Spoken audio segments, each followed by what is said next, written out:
പ്രസൂതി മാരുതി ക്ലേശം കൊണ്ട് ക്ഷീണിതയായ ഒരു സ്ത്രീക്കുള്ള ധാതു പോഷണ ചര്യയാണ് സൂതികാചര്യ.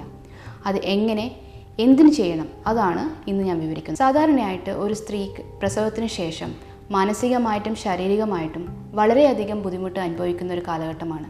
അവരെ ഒരു നോർമൽ ലൈഫിലേക്ക് തിരിച്ചു കൊണ്ടുവരാൻ വേണ്ടിയിട്ടുള്ള പലതരത്തിലുള്ള ചികിത്സാ രീതികളാണ് സൂതികാചര്യ എന്ന് പറയുന്നത്. സൂതികാചര്യ ഒരു സ്ത്രീയുടെ ദേശം, കാലം, അവരുടെ മുൻകാല മെഡിക്കൽ ഹിസ്റ്ററി ഇതൊക്കെ അനുസരിച്ചിട്ടായിരിക്കണം ഒരു ചികിത്സ നിശ്ചയിക്കേണ്ടത്. സൂതികാചര്യ പല ഘട്ടങ്ങളിലായിട്ടാണ് നമ്മൾ നിശ്ചയിക്കേണ്ടത്. അത് ഒരു സ്ത്രീയുടെ ആഹാര രീതിയിലാകാം, ഔഷധ സേവനങ്ങളിലാകാം, ബാഹ്യമായ ചികിത്സകളിലാകാം. പിന്നെ ഞാൻ നേരത്തെ പറഞ്ഞ പോലെ മാനസികമായിട്ട് പല ബുദ്ധിമുട്ടുകളും അനുഭവിക്കുന്ന ടൈമാണത്.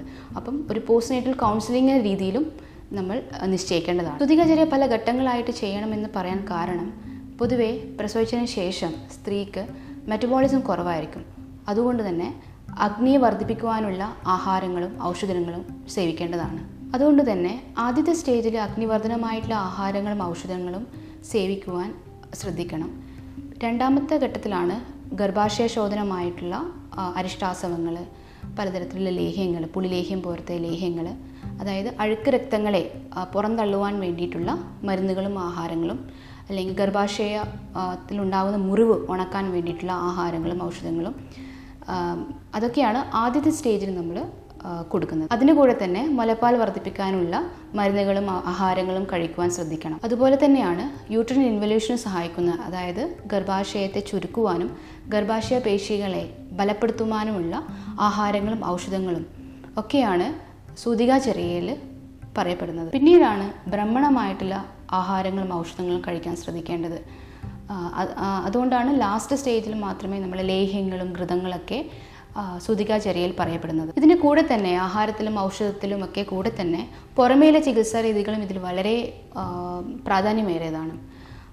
അതിന് ചെയ്യുന്നതിന് മുന്നേ തന്നെ ഒരു ഡീറ്റെയിൽ ആയിട്ടൊരു മെഡിക്കൽ ഹിസ്റ്ററി എടുക്കേണ്ടതാണ്. പുറമേലെ ചികിത്സാ രീതികൾ എന്ന് ഉദ്ദേശിച്ചത് എണ്ണ തേച്ച് തടവിക്കൊണ്ടുള്ള കുളി, വേദുവെള്ളം വെച്ചുള്ള കുളി, വയറ് വരിഞ്ഞ് കെട്ടൽ, ഇതൊക്കെയാണ് ഏറ്റവും പ്രധാനമുള്ളത്.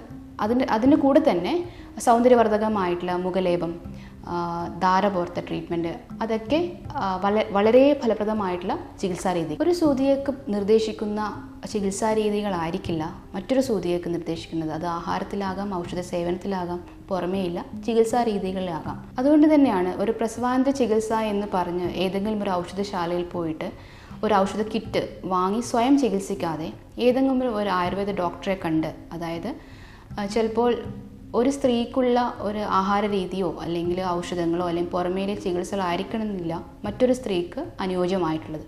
അതുകൊണ്ട് തന്നെയാണ് ഒരു ആയുർവേദ ഡോക്ടറെ കണ്ട് അതിനനുസരിച്ചിട്ട് അതിൻ്റേതായ രീതിയിൽ ചികിത്സ തേടേണ്ട അത്യാവശ്യം.